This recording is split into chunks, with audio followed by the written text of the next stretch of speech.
Bonjour à tous, je vous invite à vous abonner à cette chaîne, à aimer, à partager, à commenter ces vidéos, c'est très important. C'est une manière de nous soutenir. Merci à vous tous. Pour sa 54e édition, le Salon international de l'aéronautique et de l'espace veut démontrer comment, je cite, le transport aérien est aujourd'hui pleinement mobilisé face au défi de la décarbonisation. Alors ce salon se déroule au Bourget, en Seine-Saint-Denis, du 19 au 25 juin, et c'est l'occasion pour le secteur de l'aéronautique de démontrer les mérites des innovations technologiques.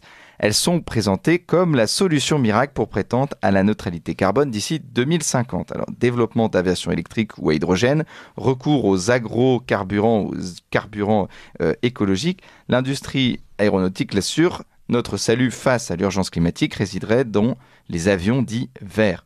Alors, entre 2024 et 2030, 300 millions d'euros par an vont être ainsi donnés à la conception d'avions plus légers et de nouveaux moteurs, et 50 millions d'euros vont être investis pour la construction de petits avions hybrides électriques ou à hydrogène. Alors, est-ce possible d'envisager une aviation verte pour demain ? Pour en parler ce matin, nous sommes avec Philippe Charlès. Bonjour Philippe Charlès. Bonjour. Alors, vous êtes expert en questions énergétiques à l'Institut Sapiens, éditorialiste à Valeurs Actuelles, Le Figaro, Sud Radio, Europe 1 et auteur de ce livre, Les 10 commandements de la transition énergétique aux éditions VA. Alors, déjà pour commencer, pourquoi l'aviation est tant diabolisée aujourd'hui par les écologistes ? Alors, d'abord, si on se réfère aux émissions de gaz à effet de serre, l'aviation, c'est environ 1 milliard de tonnes par an.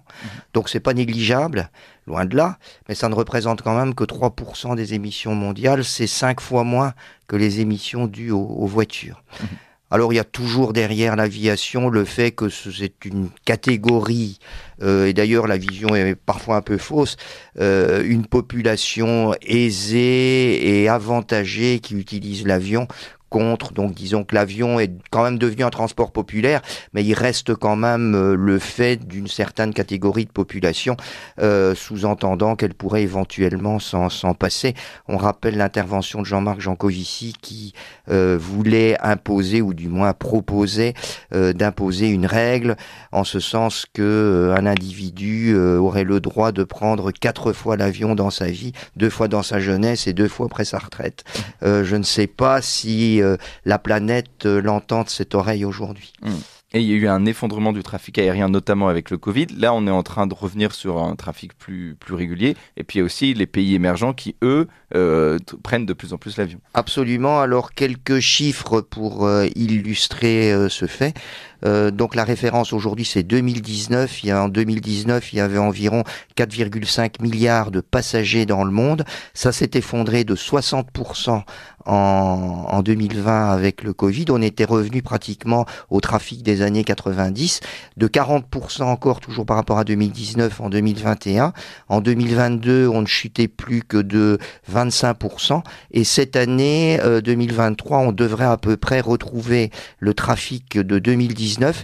Et dans l'avenir, le trafic devrait croître d'environ 3% par an pour atteindre d'ici 2050 à peu près le doublement du nombre de passagers, donc c'est-à-dire 10 milliards de passagers par an. Par contre, le rapport entre les pays de l'OCDE et les pays émergents est intéressant, puisqu'en 1990, les pays de l'OCDE représentaient 85% du trafic. Aujourd'hui, ça n'est plus que 50%. Et dans les années 2050, on aura un petit peu, comme avec les gaz à effet de serre, inversé la tendance, c'est-à-dire que les pays de l'OCDE, compte tenu de l'explosion démographique, ne représenteront plus que 20 à 25% du trafic, contre 80 pour les pays émergents. Donc aujourd'hui, ce que je disais par rapport à Jean-Marc Jancovici, c'est que les pays émergents, la réduction du trafic aérien ne semble pas aujourd'hui leur priorité, et notamment, c'est une bonne nouvelle pour l'Europe, mais peut-être une moins bonne nouvelle pour le climat, c'est que donc les compagnies indiennes dont j'ai oublié le nom, c'est une compagnie bas coût low cost, a commandé 500 Airbus, ce qui est le plus gros contrat pour 55 milliards d'euros, je crois, qui est le plus gros contrat jamais observé dans l'aviation. Il y a également eu une commande d'environ 50 Airbus d'une compagnie saoudienne. Donc on voit que ce sont vraiment les émergents qui aujourd'hui aujourd'hui porte la croissance du secteur aérien. Malgré donc forcément donc toute une campagne, notamment dans les pays occidentaux, pour que les jeunes prennent le moins l'avion, et c'est vraiment des choses qu'on entend aujourd'hui. J'écrivais dernièrement, alors ça n'était pas nécessairement à propos de... On s'était vu d'ailleurs, c'était sur le rapport Pisani-Ferry, qu'on se demandait à certains moments si l'Europe n'était pas en train de se sacrifier sur l'autel de la vertu. Oui, donc voilà, il y aura toujours donc, une aviation, mais alors la question c'est, une aviation verte est-elle possible? Et notamment, on parle de développement d'avions électriques ou à hydrogène. Ça, vous pensez que c'est possible? Alors, oui, alors il n'y a absolument aucun frein technique à la décarbonation de l'aviation. Le gros frein, ça va être en fait les volumes à produire. Donc pour arriver à décarboner le total. Alors il y a 3 vecteurs pour décarboner. Donc d'abord l'avion électrique, c'est pas vraiment l'avion électrique. Donc l'avion électrique à batterie, il faut un petit peu oublier. Ce serait beaucoup trop lourd pour atteindre les puissances des avions. On ne fera jamais voler un Airbus A380 avec de l'électricité batterie. Ça ne paraît pas possible, ou du moins avec les technologies d'aujourd'hui. Alors on peut toujours rêver d'une percée technologique avec des batteries qui ne pèseraient plus rien, mais enfin bon, c'est pas le cas aujourd'hui. Donc l'avion électrique est en fait l'avion à hydrogène.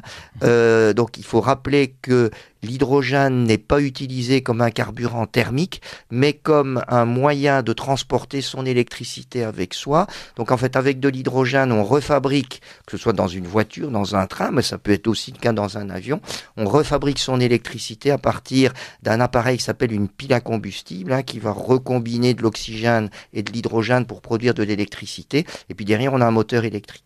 Donc ce qui veut dire qu'un avion à hydrogène n'est pas un avion thermique, mais bien un avion électrique qui fabrique son électricité dans l'avion avec de l'hydrogène.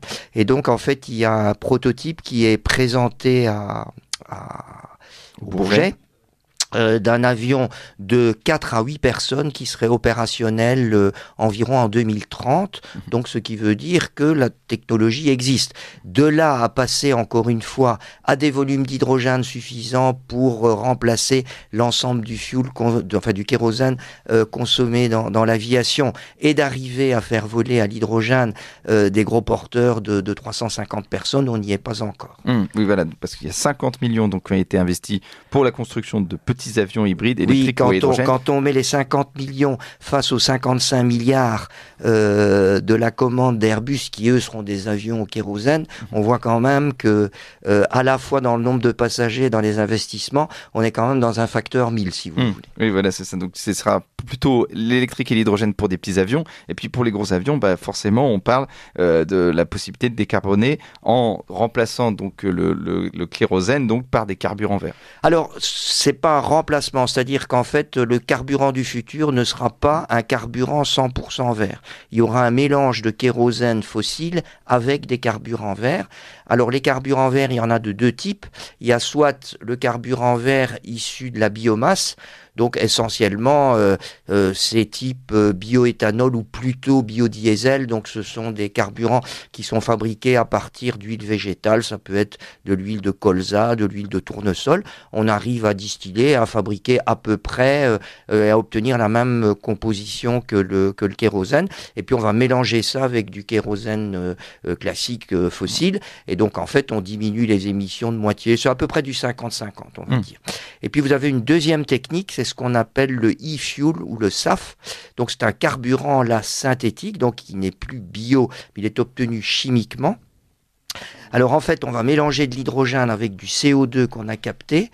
Donc on va recarboner de l'hydrogène pour obtenir un carburant synthétique. Alors encore une fois, c'est une technique qui marche, c'est prouvé. D'ailleurs, ça n'est pas hyper récent. Les Allemands avaient déjà essayé de le faire puisqu'ils étaient en manque de carburant durant la guerre 40-45 avec certains succès. Et en fait, le problème est de nouveau de produire des quantités suffisantes Et surtout, c'est le rendement de la chaîne totale. Parce qu'en fait, vous allez utiliser de l'électricité pour fabriquer de l'hydrogène, et puis après, vous allez recombiner avec du CO2 pour fabriquer un carburant synthétique. Donc, vous imaginez que pendant l'ensemble de la chaîne, vous allez perdre du rendement à chaque fois. Et donc, entre la quantité d'électricité dépensée initialement, et déjà pour fabriquer de l'électricité, sauf si c'est de l'électricité renouvelable, à ce moment-là, disons que l'énergie est gratuite. Mais cela étant, si vous fabriquez que ce soit de l'électricité avec du nucléaire ou bien même avec du gaz, quand vous faites le rapport entre la quantité de gaz initiale et la quantité de fuel synthétique que vous avez à la fin, vous avez un rendement qui approche à peu près les 10%. Donc, ce qui veut dire que globalement, vous avez quand même un rendement final qui est faible. Donc, ce qui veut dire qu'il faut utiliser ces carburants synthétiques avec homéopathie, si j'ose dire, et de nouveau en produire des quantités pharaoniques pour vraiment décarboner totalement le transport aérien paraît aujourd'hui assez illusoire. Et ça serait, oui, donc c'est plutôt illusoire que tout, un jour, on n'ait que du carburant vert. Alors qu'on n'ait que du carburant synthétique, ça demanderait des unités énormes, des quantités énormes, et comme je le dis, compte tenu du faible rendement, en amont, des quantités d'énergie et d'électricité considérables pour arriver à satisfaire le marché. D'ailleurs, je ne sais plus qui disait que le secteur aérien sera probablement le dernier des secteurs décarbonés de l'ensemble de la société, et je suis assez d'accord sur ce sujet. C'est ça, les carburants d'aviation durable, c'est de ça dont on parle ? Oui, c'est ça. Donc on répète, il y a en fait 3 gros carburants, l'hydrogène, les biocarburants et les carburants synthétiques. Aujourd'hui, il y a pas vraiment d'autres solutions. Alors, on imagine aussi, c'est intéressant à rappeler, mais ça, c'est pas encore opérationnel. Ce sont vraiment, donc, utiliser quand même l'hydrogène en thermique avec des turbines à hydrogène. Donc, c'est-à-dire, au lieu d'avoir des réacteurs à kérosène, on va utiliser l'hydrogène comme réacteur à hydrogène. Ça existe. Les rendements sont très faibles aujourd'hui. Il faut aussi savoir que l'hydrogène peut poser des problèmes de sécurité parce que l'hydrogène est un combustible extrêmement explosif et extrêmement enflammable. On sait qu'on est dans une société du principe de précaution et que donc les problèmes de sécurité font peur. Il y a tout pour le gérer, il y a la technologie pour le gérer, mais ça n'empêche que l'hydrogène reste quand même un combustible dangereux par rapport au gaz ou par rapport au fioul, puisque le gaz naturel, les proportions de gaz naturel explosif, c'est entre 5 et 15% dans l'air, alors que pour l'hydrogène, on est entre 3 et 75%. C'est-à-dire que l'hydrogène reste quand même très inflammable, c'est un fait.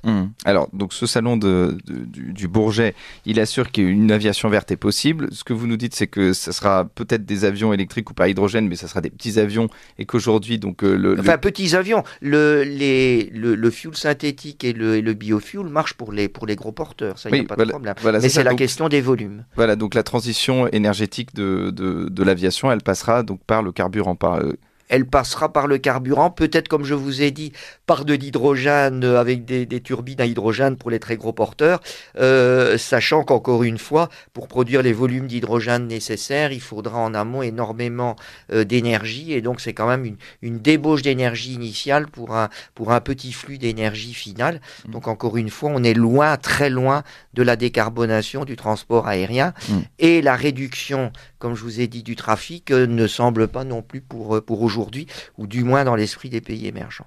Donc une neutralité d'ici 2050, ça vous paraît compliqué ? Ça me paraît difficile, effectivement.